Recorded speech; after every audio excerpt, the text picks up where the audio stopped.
जिस व्यक्ति का ये सारा कारनामा था, उस व्यक्ति ने इन सब चीज़ों से किनारा कर लिया। आज तक आप सभी के सामने ये कहता रहा कि ये सारे की सारी जो घटनाएं हैं, ये जो ऑडियो क्लिप्स हैं, ये मुझे सोशल मीडिया के माध्यम से मिली। उन ऑडियो क्लिप्स में कथित रूप से खरीद फरोख्त कर, विधायकों की खरीद फरोख्त कर सरकार को गिराने की साजिश रची जा रही है। तो ये ऑडियो क्लिप्स मुझे सोशल मीडिया के माध्यम से नहीं मिली। मुख्यमंत्री अशोक गहलोत ने इस पेन ड्राइव के जरिए मुझे ये सारी ऑडियो क्लिप्स दी। बीजेपी के लोग सचिन पायलट के साथ मिलकर या बाकी के और जो विधायक हैं उनके साथ मिलकर सरकार को गिराना चाहते हैं। आज तक आप सभी के सामने ये कहता रहा कि ये सारे की सारी जो घटनाएं हैं, ये जो ऑडियो क्लिप्स हैं, ये मुझे सोशल मीडिया के माध्यम से मिली। जब भी आप लोगों ने मुझसे पूछा या किसी भी जांच एजेंसी ने मुझसे पूछा, मैंने हर बार एक ही जवाब दिया कि सोशल मीडिया के माध्यम से मुझे ये क्लिप्स मिली। लेकिन वास्तविकता ये नहीं है। वास्तविकता ये है 16 जुलाई 2020 को शाम को कुछ ऑडियो क्लिप्स वायरल हुई आपके माध्यम से, क्योंकि मैंने अपने फ़ोन नंबर 9829620202 से आप सभी मीडिया के साथियों को वो ऑडियो क्लिप्स भेजी थी। उन ऑडियो क्लिप्स में कथित रूप से खरीद फरोख्त कर, विधायकों की खरीद फरोख्त कर सरकार को गिराने की साजिश रची जा रही थी। और मुझे जो कहा गया मैंने वो किया। अब घटना इस तरह से थी, 16 जुलाई 2020 को मुख्यमंत्री अशोक गहलोत जी होटल फेयरमाउंट आए थे, क्योंकि उस क्राइसिस के दौरान जो विधायक इस तरफ थे उन सभी को बाड़ेबंदी के रूप में होटल फेयरमाउंट में रखा हुआ था।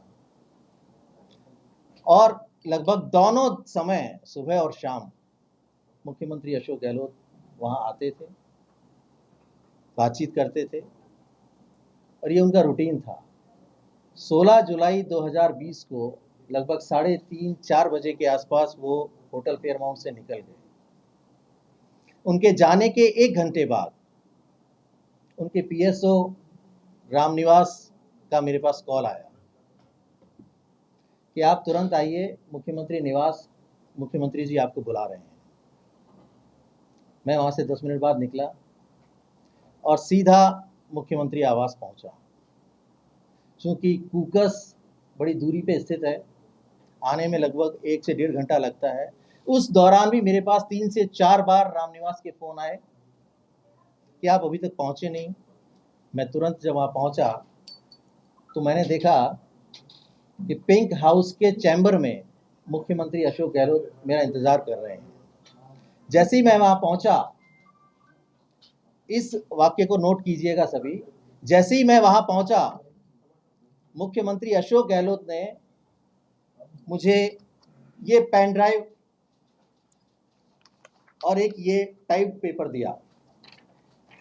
इस पेन ड्राइव में वो तीनों ऑडियो क्लिप्स थी जिसको मैंने आप सभी के माध्यम से जनता तक पहुंचाया। ये वो पेन ड्राइव है और ये वो एक स्क्रिप्टेड टाइप्ड पेपर है। आप सभी को याद होगा कि उस दिन मैंने ऑडियो क्लिप्स के साथ एक ये पेपर भी भेजा था।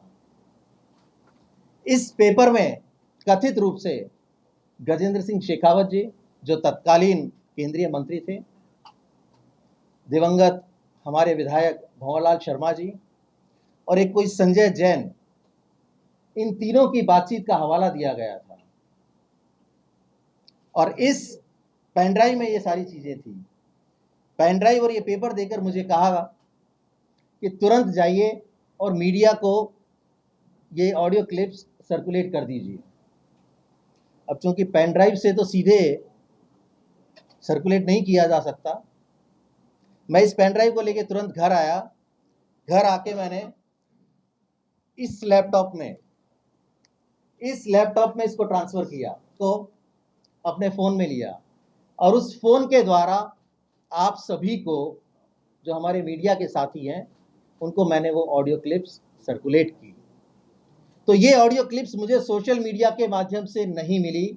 मुख्यमंत्री अशोक गहलोत ने इस पेन ड्राइव के जरिए मुझे ये सारी ऑडियो क्लिप्स दी और ये कहा कि मीडिया को आप सर्कुलेट कर दीजिए, और मैंने वो काम किया। अगले दिन अखबारों में जिस तरह से खबरें छपी और सभी को ये घटनाक्रम पता है कि जैसे ही ये ऑडियो क्लिप्स रिलीज हुई उसके बाद मुकदमे दायर हुए, और जो सारा घटनाक्रम था कि किस तरह से खरीद फरोख्त की बात की जा रही है, कौन लोग हैं जो सरकार गिराना चाहते हैं, क्योंकि सीधे तौर पर केंद्रीय मंत्री गजेंद्र सिंह जी को इसमें इन्वॉल्व किया गया और ये आरोप लगाया गया कि बीजेपी के लोग सचिन पायलट के साथ मिलकर या बाकी के और जो विधायक हैं उनके साथ मिलकर सरकार को गिराना चाहते हैं। ऐसी मंशा थी ये साबित करने की कि इस पूरे खेल के पीछे भारतीय जनता पार्टी है, जबकि वास्तविकता ये नहीं थी। हम सभी ने सुना कि हमारे नौजवान नेता तत्कालीन उप मुख्यमंत्री सचिन पायलट जी ने ये कहा कि हम लोगों की सुनवाई नहीं हो रही थी, हम लोग अपनी बात कहना चाहते थे, इसलिए हम सब लोग एकत्रित होकर अपनी बात को कहने के लिए वही तरीका हमें मुफीद लगा, हम लोग इकट्ठे हुए और आला कमान तक अपनी बात पहुंचाना चाहते थे। लेकिन जैसे ही मुख्यमंत्री अशोक गहलोत को पता लगा तो ये सारा का सारा षड्यंत्र रचा गया। जो लोग उनके साथ गए थे उन सभी के फोन्स सर्विलांस पे थे, सभी को ट्रैक किया जा रहा था, इंक्लूडिंग सचिन पायलट जी। और जब ट्रैकिंग की जा रही थी तो ये पता लग रहा था लगातार कि कौन कहाँ किस तरह का मूवमेंट कर रहा है। तो आप सभी को याद होगा कि 3 विधायकों के साथ डील करके उनकी रात को 1:30 से 2 बजे के बीच में प्रेस कॉन्फ्रेंस करवाई गई मुख्यमंत्री आवास पर, और वो प्रेस कॉन्फ्रेंस भी मैंने ही करवाई थी। आप सभी लोगों को आमंत्रित किया, रात को 2-2:30 बजे परेशान किया, आप सब लोग वहां आए और उन्होंने मुख्यमंत्री अशोक गहलोत के समर्थन में अपनी प्रेस कॉन्फ्रेंस की। तो ये पूरी तरह से आप लोगों को मैंने बता दिया कि ये ऑडियो क्लिप्स कहाँ से आई। वायरल करने के बाद भी खबर नहीं आई, तब तक मुख्यमंत्री जी ने मुझे 2 बार व्हाट्सएप कॉल करके ये पूछा कि अभी तक न्यूज़ में चला क्यों नहीं। मैंने कहा साहब अभी भेजा है, थोड़ा सा समय लगेगा। और जैसे ही वो खबर आई तब मुझे पता लगा कि इन ऑडियो क्लिप्स में है क्या, अन्यथा मुझे ये तक पता नहीं था कि इसमें क्या है, ऑडियो क्लिप्स किस चीज़ से संबंधित हैं। मुझे डायरेक्शन दिए गए और मैंने उनकी पालना की। ये आपने अभी एक इस ऑडियो में भी सुना कि मुख्यमंत्री जी किस तरह से मुझे ये पूछ रहे हैं कि आपने वही काम में लिया जो मैंने भेजा था। मुझसे पूछ रहे हैं कि आपने वो हैंडसेट तो डिस्ट्रॉय कर दिया ना, जिससे आपने सारे मीडिया के साथियों को वो क्लिप्स भेजी थी। मैंने कहा वो मैंने डिस्ट्रॉय कर दिया। मुझसे मेरा वो हैंडसेट डिस्ट्रॉय करवाया।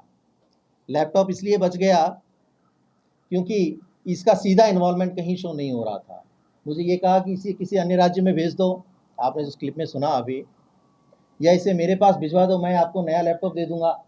साहब लैपटॉप की तो मुझे ज़रूरत है नहीं, लैपटॉप काफ़ी है हमारे पास। तो ये सारी की सारी चीज़ें, अब इससे बड़ा सबूत किसे चाहिए। 3 ऑडियो क्लिप्स थी, उनमें जो वार्तालाप थी वो स्पष्ट रूप से मुझे नहीं पता किसकी थी किसकी नहीं थी। मुझे ये पेपर दिया गया जिसमें ये लिखा हुआ था कि गजेंद्र सिंह शेखावत बात कर रहे हैं बाकी के लोगों के साथ। ये पेपर, ये पेन ड्राइव और ये जो अभी आपने ऑडियो क्लिप सुनी, इससे पूरी तरह से आपको ये पता लग गया होगा कि ये पूरी की पूरी जो कहानी थी वो कहाँ से शुरू हुई, किसने की और किसने अपने राजनीतिक फायदे के लिए, अपनी कुर्सी को बचाए रखने के लिए मुझे काम में लिया। मैं अपने जो गुरु हैं, राजनीतिक गुरु जिनको मैं मानता था, बहुत ही साफ दिल के इंसान हैं। साफ दिल के इसलिए कि मुझे हर बार कहा करते थे कि तू मेरी तरह सबको काम में लिया कर। मुझे आज ये पता लग गया कि मैं कैसे काम में आ गया। नमस्कार, मैं हूं मानक गुप्ता। अगर आपको हमारा ये वीडियो पसंद आया हो तो इसे लाइक और शेयर जरूर करें, और हाँ, हमें सब्सक्राइब और फॉलो करना ना भूलें ताकि आप देश और दुनिया की कोई खबर मिस ना करें। तो जुड़े रहिए हमारे साथ और देखते रहिए न्यूज़ 24।